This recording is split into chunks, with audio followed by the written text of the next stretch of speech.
do this. And when it comes to the cartels, we treat them like the terrorists that they are. We get our special operations military, and we go in and we capture them just like we've gone after terrorists before, and we wipe them out. We've got to realize we are losing Americans by the day, and we've got to stop, whether it's the fentanyl coming across, whether it's illegal immigrants coming across. We've got to close the border. So just a point of on the fentanyl issue, because it is such an important issue. Most of the fentanyl, and this is not an excuse for it, but most of the fentanyl that comes into this country illegally from Mexico, a lot of it from Chinese supplies to Mexico, comes through ports of entry, and it's smuggled by American citizens. I mean, the immigration crisis notwithstanding, the fentanyl crisis is about 90% of it's irrelevant to that. Which is why you sanction China immediately. China knows what they're doing. Sanction them. There's nothing that they dislike more than when we hit their wallets. And you sanction them and you let them know that we're onto them. We make sure their cartels know that we're onto them, and we start to deal with that. We have to, the number one, we've lost more people to fentanyl than the Iraq, Afghanistan, and Vietnam wars combined. Think about that. That's a terrible thing. Standing by and not doing anything is unacceptable. We've got Americans dying every day, so we have to do that. And it's important to know these are not druggies that are taking fentanyl. In some cases, these are kids that just ordered Adderall online to help take a test. I talked with some parents a month ago, and they basically, that's how they lost their son. He just took a pill from someone else before a test. We've got to get that under control. Congressman Ted Deutsch, former Congressman Ted Deutsch, Democrat from Florida, he lost his nephew, a student in Washington, D.C., who ordered an herbal supplement. He thought it was legal and everything like that. It was laced with fentanyl. Just important for the kids out there to know. Exactly right. Don't trust it. It's too dangerous. I want to move on to a different domestic issue. Jacob Underwood is a Republican from Des Moines. He works in construction. Jacob. Hi, Jacob. Hello, Mrs. Haley. Thank you for coming to Iowa. My question for you would be, what meaningful steps would you take to prevent mass shootings in soft target areas such as schools, shopping malls, and other areas where responsible citizens can't really carry their firearm? It's an important question for our country because I have a mom heart. I know there are a lot of parents in the audience that realize that we worry about our kids. My daughter works in a hospital. I worry about something happening there. My son is in college. I worry about something that could happen on campus. But I think in order to deal with this, we have to be honest. We have to have an honest conversation about how we deal with this. First of all, 80% of the shootings that happen in schools, they have stolen that gun from family members. Understand that. Secondly, more murders are caused by street crime than anything else. So let's start focusing on what we can deal with. First of all, let's get illegal guns off the street. Let's have the backs of law enforcement. Let's get illegal guns off the street. Secondly, let's make sure when it comes to our schools, secure our schools. There should be one point of entry. There should be a law enforcement officer at every school. We should make sure there's the clear bulletproof tape that we have at courthouses and airports. We should have that on our schools to protect them. And we should have a mental health counselor at every single school, not a guidance counselor, but a mental health counselor. Then we need to make sure that the feds actually vet properly. When I talked about the church shooting that we had, that murderer, when he went to go buy a gun, because the feds didn't do it in the time allotted, they gave him the gun anyway. He should never have gotten it. It would have been flagged that he wasn't supposed to have one. So first, let's have the feds do the job they're supposed to do already. And then let's deal with the cancer in America that no one has dealt with and we have to deal with, and that's mental health. 1 in 4 people have a mental health issue. But if treated, they can live a perfectly normal life. The last 17 of the last 18 mass shootings were all mental health related. Yet, and now past COVID, you've got more teenagers that have issues with mental health than we've ever seen, stress, anxiety, depression. But yet, if someone needs help, there aren't enough therapists.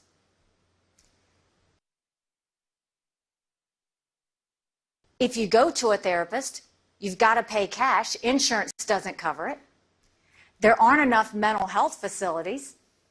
When people don't get treated for mental health, they get addictions. We don't have enough addiction centers. And so we have to treat this like the crisis it is. We have to make mental health a #1 priority because we are losing Americans every day to a lack of care. And that's why we're going to continue to see these. You know, everybody wants to say, oh, but why can't you let's get rid of AR-15s. The reality is, even if you did that, it might make you feel good today. There's going to be another shooting next week. The reason a lot of these happen, and you mentioned a shooting at the schools, you need to end gun-free zones. Gun-free zones. When you look at killers, always look for a place that's a gun-free zone because guess what? Nobody else is going to be able to protect themselves. I'm a concealed weapons permit holder myself. We don't want to take away the constitutional right for someone to protect and defend their families in America. And when you've got crime at all-time highs, you've got illegal immigrants crossing the border, you've got mental health crisis that's as much as it is, the last thing I'm going to do is take away the ability for someone to protect themselves and their family.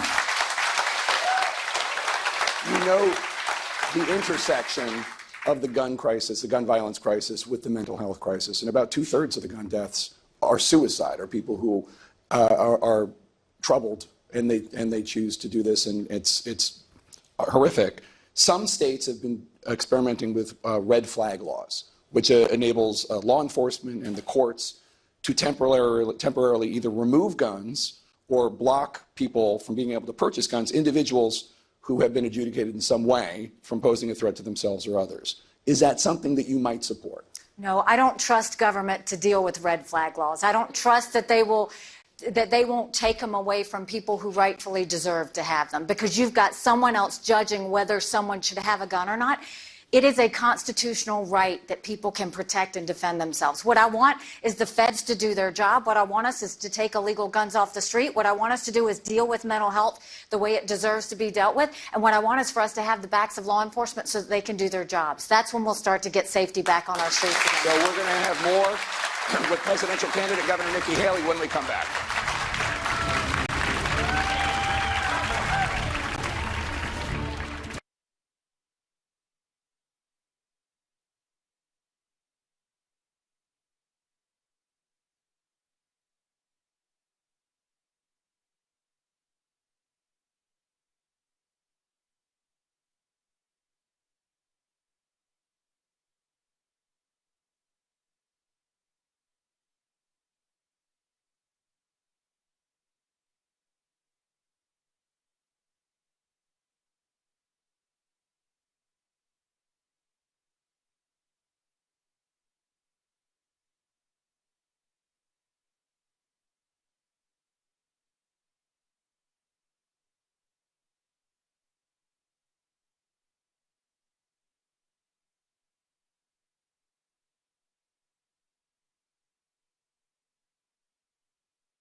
Welcome back to CNN's Republican Presidential Town Hall with former South Carolina Governor Nikki Haley. I want you to meet Marcia Aldridge. She's vice president of an insurance company. She's an adjunct professor here at Grandview. She's a Republican from Johnston.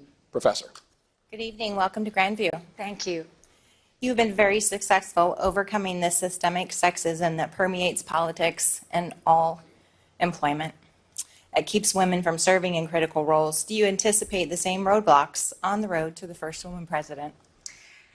It's interesting, when I was elected to the State House, in my first run, I ran against a 30-year incumbent in a primary. When I got elected, South Carolina was the lowest in the country on women elected officials.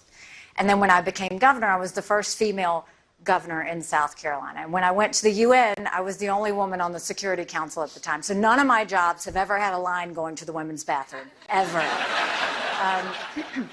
Having said that, women know the challenges that women face. But we don't whine about it. We don't complain about it. We work hard. And that's what I've always done. I work hard. I show results. I get the job done. I don't pay attention to it. What challenges I may have, someone else may have other challenges. But to me, we've got a country to save, and I'm just going to keep on doing everything I need to save. What would it mean to you to be the first woman elected president of the United States? For me, I don't think about that as much as it'll be nice to have that out of the way. You know, that's what I thought when I became the first female governor of South Carolina. I was just kind of relieved that everybody would quit talking about it, because I think that women are amazing at a lot of things. I'm a big fan of women. We balance, we prioritize, we know how to get things done. I mean, honestly, we've let guys do it for a while. It might be time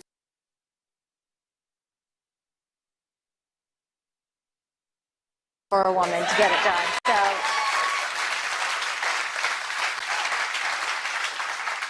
I do want to ask you about your relationship with your former boss and current political rival, former President Trump. After January 6th, you said this about him, quote, "We need to acknowledge he let us down. He went down a path he shouldn't have, and we shouldn't have followed him, and we shouldn't have listened to him, and we can't let that ever happen again," unquote. Do you still feel that way? yes, he thinks it was a beautiful day. I think it was a terrible day. I'll always stand by that.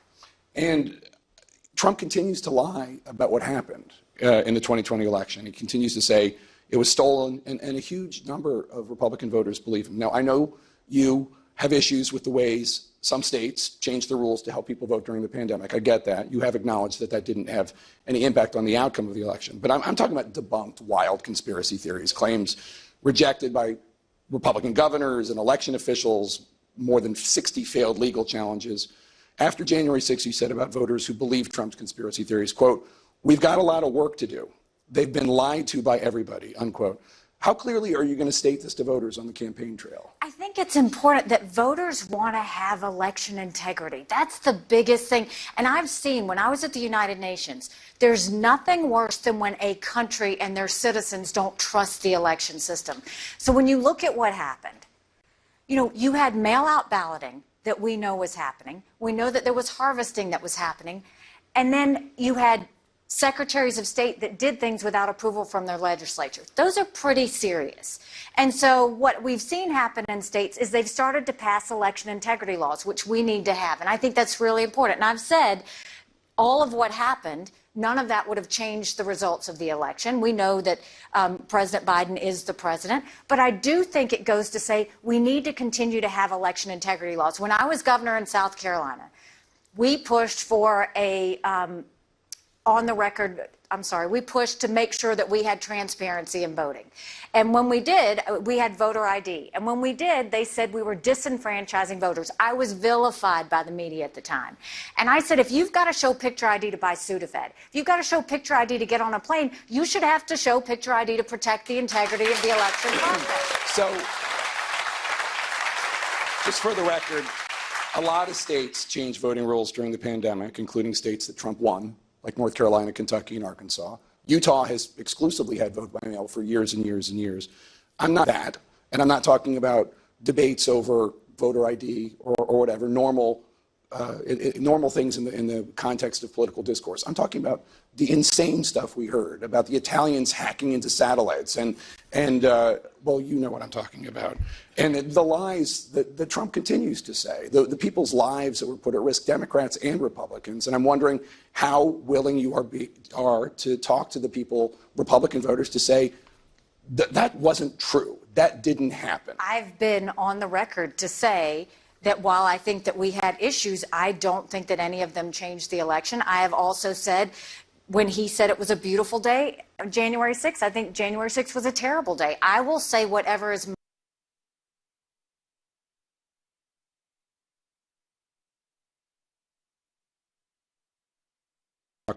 She lives in West Des Moines. Joe. Hi, Joe. Hi, Governor. And you touched on mental health and you touched on veterans' health, so I really appreciate the opportunity to ask this question. The United States is experiencing historic growth in its aging and its chronically ill populations. And at the same time, our healthcare workforce is disappearing. So I wonder, how would you address this life-threatening crisis of access in healthcare? It's very true. You know, my parents, I take care of my parents. They both live with us. We take care of them. And I watch basically what they have to go through. I watch how expensive healthcare is. I watch how hard it is for them to get their medicines that they need, all of those things. So we have a big healthcare issue. And our healthcare system needs to be broken. And the way you break it is you do it from a transparent situation. And that's from the insurance companies to the hospitals to the doctors to the pharmaceutical companies. When they suddenly have to show us everything, all of a sudden we're going to get to see exactly what's happening. The idea that my parents, when they go to the hospital and they come home, the idea that the bill they get was negotiated on between the insurance companies and the hospital and they had no say in it, is the first problem that's wrong. We've got to start having health care that's based on outcomes. Why is it that you should go to a doctor and they just give you a medicine to keep you symptomatically a little bit better? Shouldn't we want doctors that go and actually cure you, that heal you, that work together with other physicians to have that happen? When you go get your car fixed, what happens? They say, well, we could fix it, like we could do a temporary fix for this much, or we could give you a really permanent fix for this much. Shouldn't you get that in healthcare? Shouldn't you get the option to decide how much you want, what you need to do, whether you want the Tylenol in the hospital or whether you don't? The second thing is doctors don't give you those 10 tests out of the fact that they want you. They give them to you for the 90% chance they're going to get sued. We have to have tort reform throughout this country to stop this reckless lawsuits that are driving healthcare up. The next thing is these certificate of need bills. We have to get rid of those. Those basically say there's no competition in healthcare. So a hospital can say, I don't want any other hospital near me for X number of miles because it will lower the quality. No, when I was growing up in our family business, my mom used to always say the best thing that could happen to us is if our competitor went across the street, because our quality would go up, our prices would go down, and our service would be better. That's what we need in hospitals as well. And when you deal with all of those things, you can focus on access and making sure we've got professionals. My daughter is a nurse at the Children's Hospital. I see the pressures and the strains that they have. They are now telling them they no longer can get paid more for overtime. They're now telling them that they're not going to get any raises, all while having a massive nursing shortage. Our priorities are all wrong. Why are the insurance companies making all this money? Yet the professionals we need to give the care are not getting any. It's twisted and it's messed up, and it's why we have to start fixing it and answer it the way it needs to be answered. So Joe raised the topic of the aging population that we have.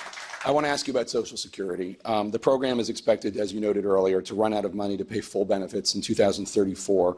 And if nothing is done, that will prompt automatic cuts. In order to address that, you said that you have wanted to raise the future retirement age for people who are young right now. What retirement age are you proposing? So I think that, first of all, we need to understand that, yes, Social Security will go bankrupt in 10 years. Medicare will go bankrupt in 8. But we shouldn't take away from anyone who's put into the system. We should keep our promises. Everyone who's been promised should get it. My kids are in their 20s.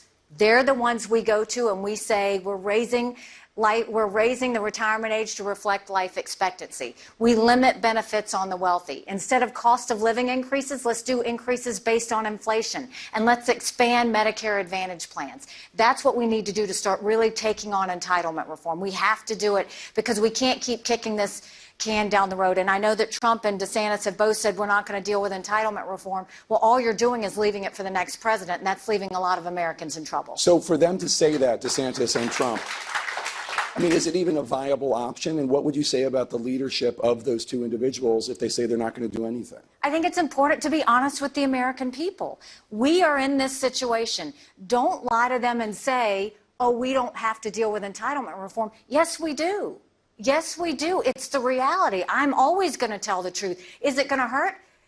Yes, but for our kids, they know they're not going to get it anyway. So why not go ahead and change it for them in their 20s? Why not go and put people that are in their 60s and 70s and 80s at peace so that they know, look, you're not going to have to worry about it. But yes, we're going to go to our 20s and we're going to go tell them times have changed. I think they're not being honest with the American people. So time for some honesty from Nikki Haley. If the retirement age is 66 or 67 right now, what are you talking about raising it to for the people in their 20s? Well, we'd have to do the calculations. We'd have to figure out how to. I am an accountant. And you know what accountants do? Accountants do their homework, and they make sure that when they do something, they do it right or they don't do it. So I'm not going to give you a false number. All right. So she has some homework to hand in to me later. I want you to meet Brian McQuaid. He's a political science professor from Grimes who says he's a Republican who voted for Joe Biden. Professor McQuaid. Hi, Brian. Welcome here to Grandview University. It's an honor to have you here with us. One of the concerns that many of my students express about, and Democrats and Republicans, both sides, is about climate change, our future, environmental issue, which will lead to my question. Environmental issues are really a serious concern here in the Midwest, from the effects of hotter summers on our farmers, and to water quality issues, more frequent flooding on the Mississippi. And we're also concerned about the regulatory power of the EPA as well. So what would be your environmental policy, and how could this help the Midwest? I think the environment's important, and I think that climate change is real. I've always said that.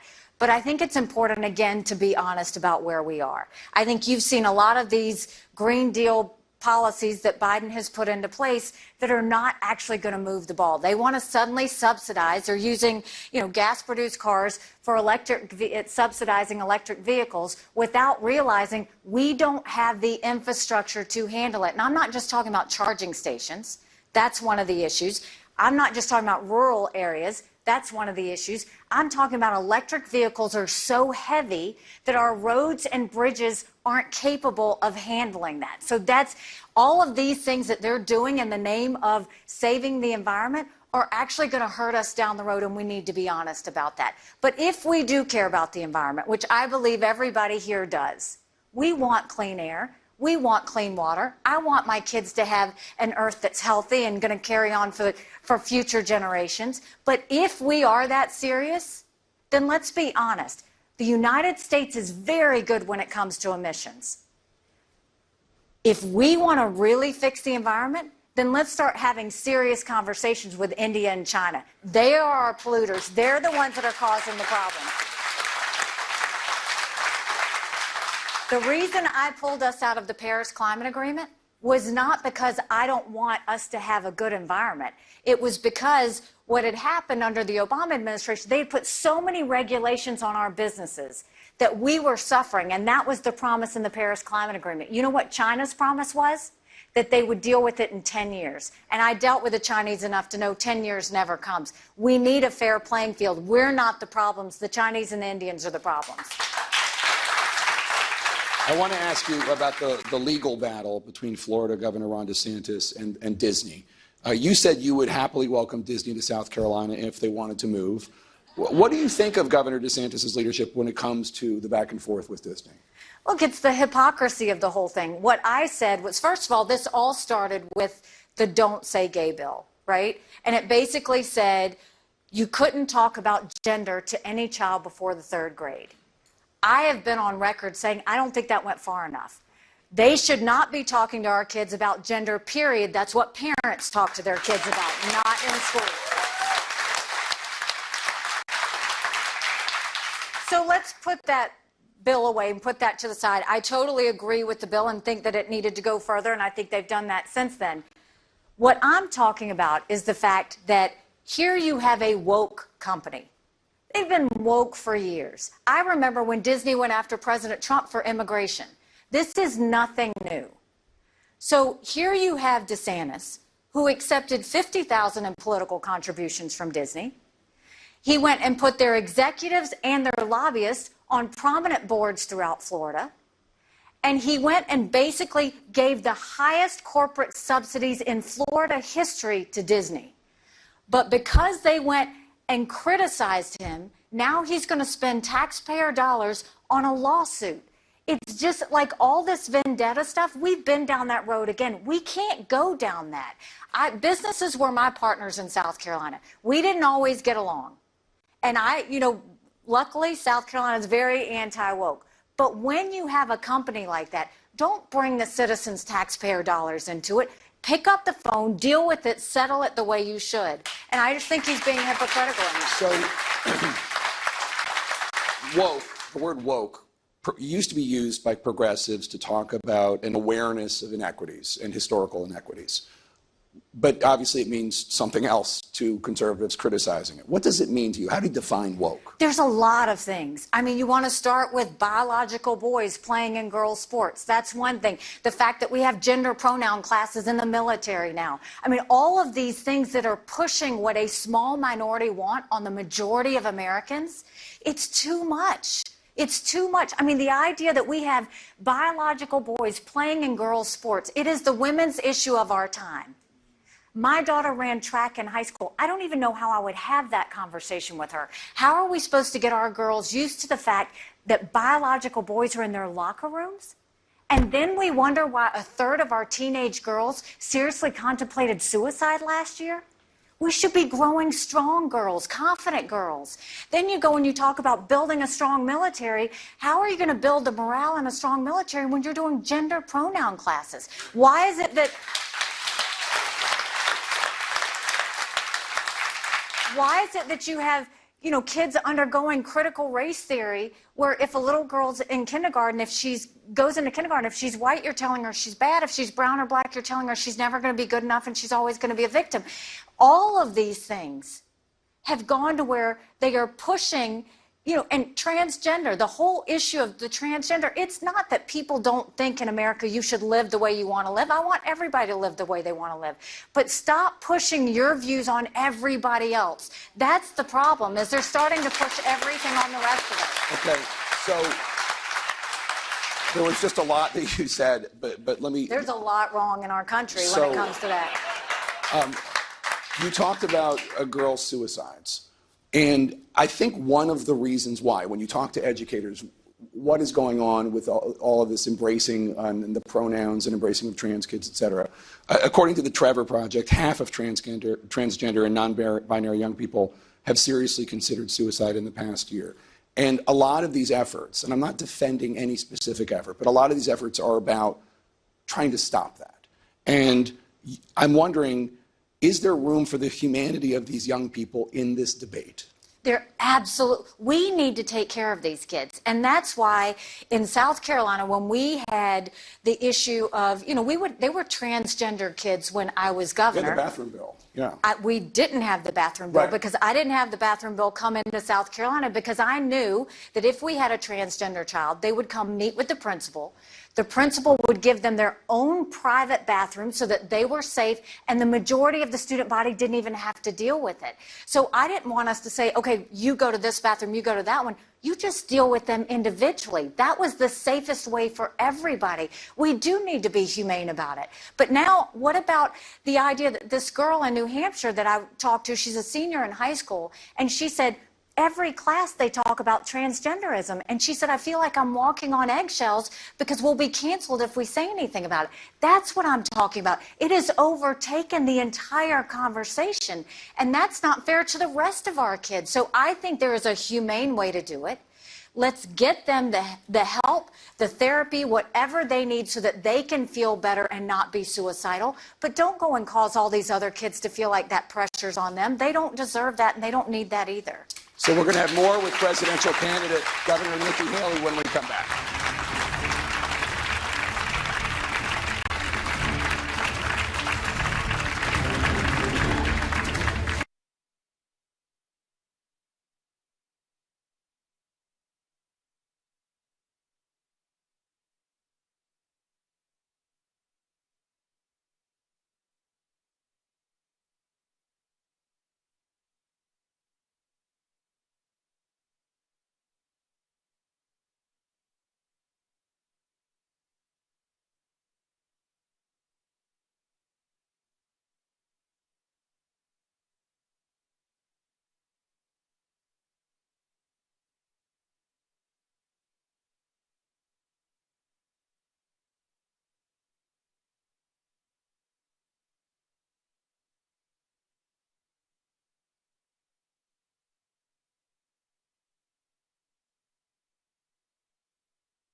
Welcome back to CNN's Republican Presidential Town Hall with former South Carolina Governor Nikki Haley. We're here at Grandview University with our audience of Iowa voters who say they plan to participate in the Republican caucuses. I want you to meet Jody Jacklin. She's a retired account credit manager from Johnston. She's a member of Capital Region Republican Women. Jody. Welcome. And first off, I want to thank your husband for his service. Thank you. And also to you for your service as a spouse of a serviceman. Thank you very much. Thank you. My question is, how do we manage the growing age of artificial intelligence?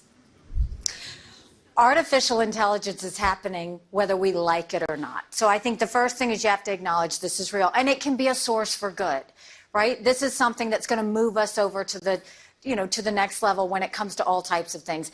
What we need to do is not heavily regulate it, but we need to have guardrails, right? And so if you look, the Europeans are already onto it, the Chinese are already onto it. What we don't want is for them to leave us. And so Biden has been very,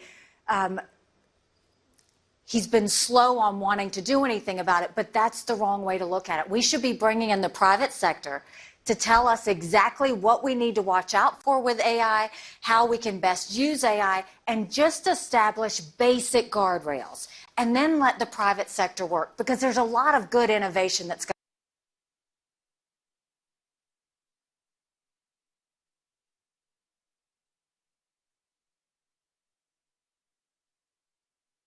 the ad that Donald Trump Jr. tweeted out, it was a scene from The Office where Michael Scott from The Office accidentally wore a woman's suit, and everybody was making fun. But they had deep faked Ron DeSantis' face and voice into it, and it was funny. It was obviously a spoof, but I wondered, boy, where could this go? And I'm wondering how much that might worry you personally. politically a lot, because, look, politics is a blood sport. And I come from South Carolina, so I know how dirty it can get. So when you look at that, you do worry that is there an image that's really not you that they go and put out there. But, I don't think that means you just stop all AI in the process. That's but the guardrails are what we should figure out to keep those things from happening. But, it is what it is. Once you open that door, you can't close it. We saw it with social media. We're going to see it with AI as well. What did you mean when you said you'd had ChatGPT used on you? What does that mean? Someone read an intro of me, and they had used ChatGPT to get it. Oh. And they asked me how accurate it was. And what was it, like 50-50? It was pretty accurate, It was pretty actually. accurate, yeah. Okay. I want you to meet David Engel. He's a retired community college professor and the co-chair of the Marshall County Republicans. He's from Marshalltown. David. Nice. Hi, David. Hi. I would like to thank the University of South Carolina for my graduate degree, I'm a Clemson Tiger, but I love you anyway. Ambassador Haley, in the unlikely event of you not receiving the presidential nomination for the Republican Party, will you pledge your support to whoever does win the nomination and work to help elect our nominee and other Republicans running for the House and Senate? Well, first of all, I don't play for second. I never have. I'm not going to start. I'm in this to win it. And so to talk about anything other than that is not something I'm going to entertain. Having said that, with the debates, we have all said that whoever wins the primary, we're going to get behind that person and support them. I fully intend to do that. But right now, we've got a country to save. I'm going to put every ounce of hard work into it to make sure we earn the people of Iowa's support and earn the people of New Hampshire and South Carolina's support. And so we're going to fight hard to do that. I'm a big believer in people in the media correcting themselves when they err. And I erred earlier. I had described the Biden-Harris position as basically no restrictions. And that might be the Harris position. But actually, President Biden, last fall was asked would he support any restrictions. His answer was that he did. And his basic position, President Biden's, is to codify Roe v. Wade, which would mean abortion legal until the first 20 weeks of pregnancy. So I was wrong about that. And he was asked, just to make that note. But I'll let you respond. Well, I was saying, have you asked about 35, 36, 37 weeks? Because everybody loves to ask us about 6, 8, and 10 weeks or 12 weeks. And so I was just saying you need to ask Biden and Harris those same things. Well, when I get Biden, I'll ask him. But let me ask you this. When you see the practical effect of some of these laws passed in Florida, passed in Texas, where women who have fetal abnormalities, and with a child that will not live, and they're forced to carry the child to term, and the like. You've seen these stories in the media, I'm sure. Does that ever bother you? Does that ever make you think we're not writing these laws correctly, or they don't know what they're doing? Even if they're trying to protect the baby, they're going too far. Do you ever think that? I think in the legislatures, most of them, we see exceptions, whether it's rape, incest, or life of the mother. We've seen some other things. But this is what, in the situation, that's what South Carolinians decided. And I know that South Carolina is very pro-life. And so it's very representative of who they are. There are some other states that have gone more the abortion side. And like I said, I wish that wasn't the case, but that is who they are. And I think that that's what we're seeing democracy at work. That's what we need to have. I think this is our last question, and it's one that I think will tee you up to an ending of sorts, if you would like. This is John Palmer. He's a retired pastor, and he's a Republican from Grimes. Pastor? John, make it a good one. Thank you, and welcome. Thank you for your positivity. Thank you for all that you represent, and you are a breath of fresh air, and we really appreciate you very much. Thank you.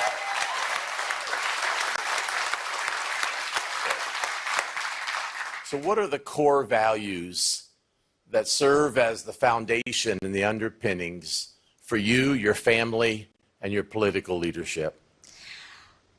Thank you for that question. Thank you.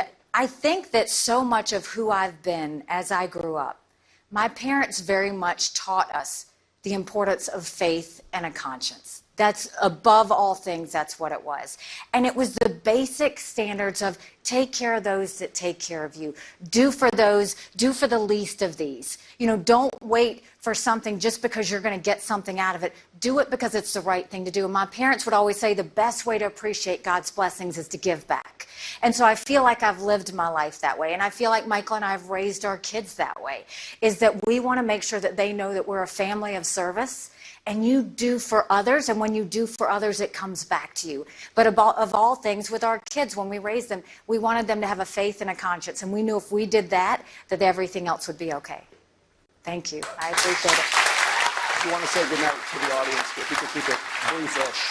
Okay. You know, someone asked me why I was running for president. And I said, my parents came here 50 years ago to an America that was strong and proud and full of opportunities. I want them to know that America again. I'm doing this as a military spouse for Michael and his military brothers and sisters because they need to know their sacrifice meant something, that we do love our country. I'm doing this for my daughter who just got married, and I saw how hard it was for her and her husband to own a home. And I'm doing this for my son who's a junior in college, and I'm watching him write papers of things he doesn't believe in just to get an A. That's not us. That's not American. For the first time in our country, 78% of Americans have said they don't think that their children will live as good of a life as them. We can't have that. I'm not going to have that. We've got a country to save. That's why we have to have a new generational leader. We've got to go and fix this country and go back to the values that have made us great. And when we do that, when we really focus back on faith and family and country and the idea that America is the best country in the world, that's when our best days are to come. Go to NikkiHaley.com. Governor Haley, thank you so much for joining us here tonight. And thank you to our audience and to our host, Grandview University. Be sure to tune in Wednesday at 9 p.m. for our next CNN Presidential Town Hall. Dana Bash will moderate with former Vice President Mike Pence. CNN's coverage continues with Dana Bash and Caitlin Collins. Thank you so much, Governor. It's really